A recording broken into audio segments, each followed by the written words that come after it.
Hello दोस्तों, स्वागत है आपका अपने यूट्यूब चैनल फ्रेंड्स गाइडलाइन पर। अब चैनल का नाम हम बदल दिए हैं, अब फ्रेंड्स गाइडलाइन कर दिए, ठीक है। क्योंकि इसमें सारे सब्जेक्ट हम लोग देखते हैं, ठीक। फ्रेंड्स गाइडलाइन बहुत अच्छा है क्योंकि हम भी आपका एक दोस्त हैं, आप भी मेरे दोस्त हैं, तो हम चाहेंगे कि आपका नौकरी हो जाए, ठीक है। अभी जितना भी शादी विवाह पूजा पाठ सबको एक तरफ रहने दीजिए। सीटेट एक तरफ, यूपी टेट आया है, आप दोनों को डाल दीजिएगा, 1 to 5 6 to 8 दोनों को डालिएगा। पेडागोजी सारा कंटेंट देने का जिम्मेदारी मेरा है, ठीक है। ये एक सोशल मीडिया है, यूट्यूब क्या है, सोशल मीडिया। हम जो भी बोलते हैं ठोक के बोलते हैं, यदि क्वेश्चन नहीं आया ना तो चैनल को ही डिलीट मार देंगे, ठीक। आप हमको विश्वास कीजिए, ठीक है। और आप बस हम जितना पढ़ाते हैं उसको प्रैक्टिस कीजिएगा, प्रेजेंस ऑफ माइंड लगाइएगा कि किस तरह से क्वेश्चन सॉल्व होता है। देखिए आज जो हम लोग देखने वाले हैं चैप्टर 3 है वंशानुक्रम और वातावरण, हेरिडिटी एंड इन्वायरमेंट, ठीक है। ये बहुत ही इंपॉर्टेंट है हर एक टेट में, कोई भी टेट हो, सी टेट, जे टेट, यूपी टेट, 2 से 3 क्वेश्चन यहाँ से आपको पूछेगा। आप क्वेश्चन देखिए, हम स्क्रीन में भी दिखा देते हैं। देखिए क्वेश्चन पूछ रहा है कि नहीं पूछ रहा है, एकदम पूछ रहा है। देखिए आप एक बार पढ़ लीजिएगा ना इसको देखिए, 2 3 मेरे पास 3 साल का क्वेश्चन है, तीनों में पूछा है। तो सोचिए हर एक बार क्वेश्चन पूछेगा, ठीक। एक क्वेश्चन हम आपको दिखा रहे हैं कि कैसा क्वेश्चन पूछा हुआ है, ठीक है। और चलिए आज हम लोग स्टार्ट करते हैं वंशानुक्रम और वातावरण को। इसको समझते हैं। पहले सबसे पहले समझेंगे कि वंशानुक्रम क्या है। एक दूसरे के बिना दोनों अधूरा है, ठीक है। दोनों आपस में क्या है, संबंध बना के है, एक दूसरे के बिना दोनों अधूरा है। तो सबसे पहले समझिए वंशानुक्रम है ना, हेरिडिटी क्या है। माता और पिता से जो गुण संतान में आता है उसी को हम लोग वंशानुक्रम कहते हैं। ये वंश से भी आता है, मान लेता है कि माता पिता से नहीं आया तो उसका दादा दादी से भी आ सकता है, इसमें कोई दो राय नहीं है। तो माता पिता से जो गुण संतान में आता है उसे वंशानुक्रम कहते हैं, ठीक। किसी के देखिएगा मम्मी लंबी है, पापा थोड़े छोटे हैं, तो ठीक, तो कोई ना कोई संतान में उनका वो गुण दिख लेता है। कभी बच्चा छोटा हो जाता है, कभी लंबा हो जाता है, तो ये गुण दिखाई देगा। वंशानुक्रम चलते आता है, ठीक। माता पिता का गुण संतान में आता है, ठीक है। वंशानुक्रम का पिता कौन है, तो ग्रेगर जॉन मेंडल, ये ऑस्ट्रिया के थे, यूरोप के ऑस्ट्रिया है ना। ग्रेगर जॉन मेंडल याद रखिएगा, वंशानुक्रम के पिता। कभी भी पेडागोजी में ग्रेगर जॉन मेंडल देखिएगा ना, वो आंसर ऐसे ही सही हो जाएगा, ठीक है। बोलेगा प्रयोग किसमें किया था, तो मटर का पौधा में प्रयोग किया था। बहुत बार टेट में क्वेश्चन आया, सी टेट हम जितना बार लिखे, हम 2-3 बार लिखे हैं तब हम पास किए हैं। मटर का पौधा में वो एक्सपेरिमेंट किया था। जब भी देखिएगा ग्रेगर जॉन मेंडल मटर का पौधा, वो ऑप्शन सही हो जाएगा, ठीक। और जहां भी देखिएगा ऑप्शन में वंशानुक्रम और वातावरण या वंशानुक्रम या पर्यावरण, वो ऑप्शन सही होगा। कभी ऑप्शन में क्या दिया रहेगा, केवल वातावरण, केवल वंशानुक्रम, वातावरण और वंशानुक्रम, इनमें से कोई नहीं। तो केवल वाला ऑप्शन तो आप ऐसे काट दीजिए, जहां भी केवल देखिएगा आप ऑप्शन को ऐसे ही काट दीजिए, वो ऐसे ही गलत है, ठीक। जहां दोनों रहेगा वंशानुक्रम और वातावरण परस्परक अंतक्रिया, वो आपका ऑप्शन सही होगा। हम आपको पकड़ना सिखाएंगे पेडागोजी, आप बोलना सीख जाइएगा, ठीक है। आप हम पर विश्वास बना कर रखिए सिर्फ, और चैनल को शेयर कीजिए। अब हम लोग समझेंगे क्या वातावरण। वातावरण किसको कहेंगे, वातावरण को पर्यावरण भी कहते हैं, ठीक। आप पर्यावरण और वातावरण, इन्वायरमेंट और एटमॉस्फेयर दोनों आपस में एक ही वर्ड है, ठीक है। पर्यावरण 2 शब्द से मिलकर बना हुआ है, क्या क्या, परि है ना और आवरण। परि का अर्थ होता है चारों ओर, परि का अर्थ होता है चारों ओर, और आवरण का अर्थ होता है घिरा हुआ, ठीक। हम लोग जो है ना चारों तरफ नदियां, पेड़ पौधा, वनस्पति, पहाड़ सबसे हम लोग घिरा हुए हैं, वही हमारा वातावरण है, ठीक है। तो अर्थ होता है घिरा हुआ, ढका हुआ। इस प्रकार पर्यावरण का अर्थ हुआ चारों ओर से घेरने वाला, जिसको हमको जो चारों ओर से घेर के रखा है, हमारे चारों ओर के आवरण को ही वातावरण कहेंगे। कोई भी प्राणी जलवायु, वनस्पति, पठार, नदी तथा अन्य वस्तु इत्यादि से घिरा हुआ है। सारी वस्तुएं मिलकर पर्यावरण का निर्माण करती हैं। हम पहले ही बोले, हम लोग जितना से घिरे हुए हैं सारे वस्तुएं मिलकर पर्यावरण का निर्माण करती है। इन सारी वस्तुओं को पोषण भी कहते हैं। कभी वातावरण के जगह में यदि पोषण रहे तो वो भी आपका ऑप्शन सही होगा, वातावरण का दूसरा नाम पोषण। तो इन सारी वस्तुओं को पर्यावरण या पोषण के नाम से भी जाना जाता है। हम आपको बहुत विस्तृत चैप्टर है, लेकिन एकदम शॉर्ट में निचोड़ लेके आते हैं, जो आपको एग्जाम में पूछे, और आपको भी उतना ही मतलब होना चाहिए जितना से मेरा एग्जाम क्वालिफाई हो जाए। हम चाहते हैं कि सब मेरा दोस्त टेट क्वालिफाई करे और नौकरी करे, उसी दिन हमको सबसे ज़्यादा खुशी मिलेगी, ठीक है। उसके साथ साथ हम भी आप ही लोग के साथ हैं, ठीक। चलिए आगे देखते हैं। वंशानुक्रम और वातावरण में पारस्परिक निर्भरता है। जब भी ऑप्शन में देखिएगा वंशानुक्रम और वातावरण दोनों एक साथ, वही ऑप्शन सही होगा। यदि एगो में ऑप्शन में दिया है केवल वंशानुक्रम, दूसरा में दिया है केवल वातावरण, तो केवल वाला गलत। जिसमें देखिएगा वंशानुक्रम और वातावरण दोनों एक साथ है, वो ऑप्शन एनी टाइम सही होगा। निर्भरता है, ये एक दूसरे के पूरक है, सहायक और सहयोगी भी हैं। बालक को जो मूल प्रवृत्तियां वंशानुक्रम से प्राप्त होती है ना, उनका विकास वातावरण में ही होता है। ठीक, कितना अच्छा उसको वंशानुक्रम मिल जाए, यदि वातावरण अच्छा नहीं रहे तो फिर डेवलप विकास नहीं करेगा। ऐसे समझते हैं चीज़ों को कि मान लेते हैं कि हम लोग गांव देहात से हैं, तो क्या करते हैं, धान का पौधा लगाते हैं बरसात में, है कि नहीं। तो बीज आप जितना भी अच्छा दे दीजिए, बीज जितना भी अच्छा दे दीजिए, यदि उसमें खाद नहीं दीजिएगा तो वो जल्दी जल्दी नहीं बढ़ता है, वो हरा भरा नहीं होता है। तो आप इस प्रकार से समझिए, जो वंशानुक्रम है वो एक बीज है ना, बीज है, ठीक है।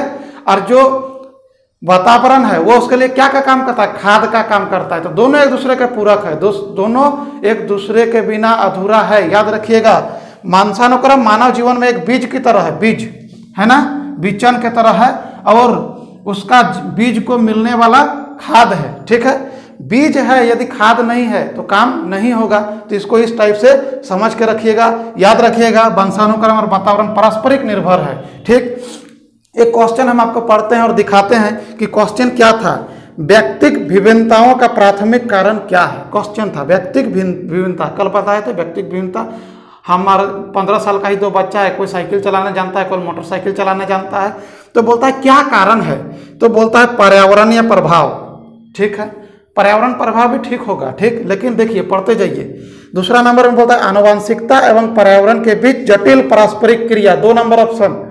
तीसरा में बोलता है लोगों के द्वारा माता पिता से प्राप्त आनुवंशिक संकेत पद्धति कोड और जन्मजात विशेषताएं। हम आपको क्या बोले कि जहां दोनों एक साथ होगा, आनुवंशिक एवं पर्यावरण के बीच पारस्परिक क्रिया, वही ऑप्शन सही होगा। तो ऑप्शन बी नंबर आपका सही हो गया, लेकिन एक भी सही होना चाहिए था, लेकिन पर्यावरण का प्रभाव सिर्फ अकेले है, तो अकेले कभी नहीं होगा।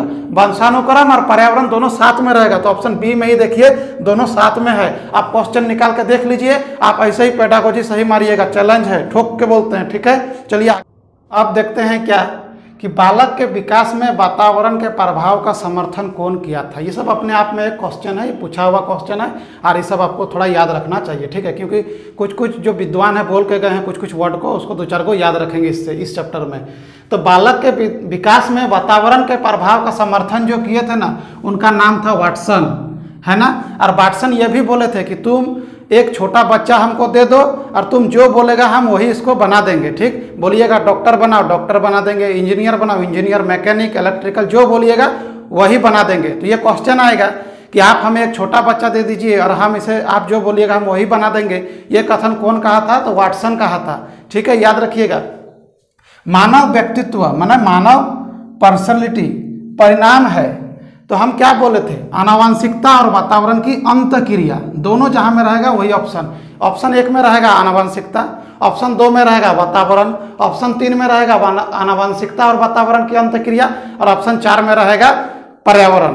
तो आपको ये दोनों जहां मिलेगा, आनुवंशिकता और वातावरण, आनुवंशिकता से जो भी क्वेश्चन बनेगा ये दोनों साथ में रहना बहुत जरूरी है, दिमाग में लोड लेके चलिएगा।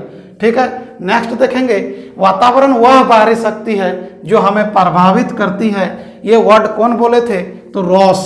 याद रखिएगा, Ross, VBI question UP TET में पूछा है, टेट में पूछा है। वातावरण वह बाहरी शक्ति है जो हमें प्रभावित करती है, कौन बोला था, रॉस। याद रखिएगा, वंशानुक्रम जन्मजात व्यक्तित्व गुणों का योगफल होता है। समझिए, वातावरण और वंशानुक्रम आपस में गुणनफल होता है, लेकिन सिर्फ जब वंशानुक्रम का बात बोले, देखिए यहाँ सिर्फ वंशानुक्रम है, साथ में वातावरण तो नहीं है, तब वहां पे होगा योगफल, यहाँ पे होगा योगफल। वंशानुक्रम अकेले है, यहाँ पे वातावरण इसके साथ नहीं है, तो होगा योगफल। और जब बालक का विकास आनुवंशिकता तथा वातावरण का गुणनफल है, देखिए यहाँ गुणनफल बोल दिया, लेकिन यहाँ बोल दिया क्या, आनुवंशिकता तथा वातावरण। जब दोनों टर्म एक साथ रहेगा, ये दोनों टर्म, तो यहाँ होगा गुणनफल, और अकेले रहेगा तो योगफल। तो यह बात कौन बोला था, तो वुडवर्थ के अनुसार बालक का विकास आनुवंशिकता तथा वातावरण का गुणनफल है, याद रखिएगा, ठीक है। आनुवंशिकता हेरिडिटी को सामाजिक संरचना माना जाता है, तो स्थिर सामाजिक संरचना माना जाता है। 4 गो ऑप्शन देगा आपको, स्थिर, गौण, है कि नहीं, प्राथमिक, और कुछ दे देगा एक ठो। तो अब याद रखिएगा आनुवंशिकता को स्थिर सामाजिक संरचना माना जाता है, क्योंकि यदि मम्मी का आंख भूरा है तो हो सकता है बच्चा में भी वो गुण दिखाई पड़ जाए। नेक्स्ट हम लोग देखेंगे, ये क्रम याद रखिएगा, यूपी टेट में पूछा है, तो टेट कोई भी टेट के लिए बहुत इंपॉर्टेंट हो जाता है। सही क्रम क्या है आपको इधर उधर कर देगा। तो पहला में होता है अंडाणु, इसके बाद शुक्राणु, इसके बाद युग्मनज जिसको बोलते हैं जाइगोट, इसके बाद ब्लास्टोसिस्ट। नहीं, ये क्रम याद रखिएगा। और एक बात बहुत इंपॉर्टेंट है, क्या याद रखिएगा, देखिए पुरुष हम लोग में जो मानव में पाया जाता है 23 जोड़ा क्रोमोसोम, 23 जोड़ा गुणसूत्र जिसको बोलते हैं गुणसूत्र, ठीक है, या 46 ठो जोड़ा में 23 ठो और ऐसे 46 ठो, ठीक। तो बोलेगा देखिए पुरुष में जो पाया जाता है, पुरुष में वो X और Y पाया जाता है, और महिला में, औरत में, लड़की में जो पाया जाता है वो X और X पाया जाता है, ठीक है। पुरुष में XY क्रोमोसोम, महिला में XX क्रोमोसोम। जब X के साथ मिलता है, ठीक, तो लड़की का निर्माण होता है, वो जो बच्चा है वो लड़की होगी, ठीक है। जब X के साथ Y का मिलन होता है तो वो जो है वो लड़का बनने वाला है, बालक बनने वाला है, ठीक है, लड़का। तो आपका ये क्वेश्चन भी पूछेगा, जब XX क्रोमोसोम मिलता है तो लड़की का निर्माण होता है, जब XY क्रोमोसोम मिलता है तो लड़का का निर्माण होता है, ठीक है। पुरुष में XY क्रोमोसोम पाए जाते हैं, महिला में XX क्रोमोसोम पाए जाते हैं। तो लड़का या लड़की का होने के लिए कौन जिम्मेवार है, तो पुरुष है ना। और बोलते हैं क्या औरत जिम्मेवार है, तो आप शिक्षित हैं, औरत जिम्मेवार नहीं है, पुरुष ही जिम्मेवार है, क्योंकि ये जो क्रोमोसोम है X और Y वेरिएशन में किसका है, अलग अलग पुरुष का है, लेकिन महिला में क्या है, XX है, ठीक है। तो इस बात को याद रखिएगा, यहाँ से भी क्वेश्चन आया हुआ है, हम अभी आपको नहीं लिख के बता रहे हैं, ठीक है। और चलिए, यदि वीडियो अच्छा लगा तो आप हमको सपोर्ट कीजिए, आपका सपोर्ट का हमको बहुत ज़रूरत है, ठीक। और यहाँ कहीं बाहर आपको पढ़ने का जरूरत नहीं है, इसी से क्वेश्चन आने का पूरा चांस है। चलिए मिलते हैं हम लोग नेक्स्ट वीडियो में।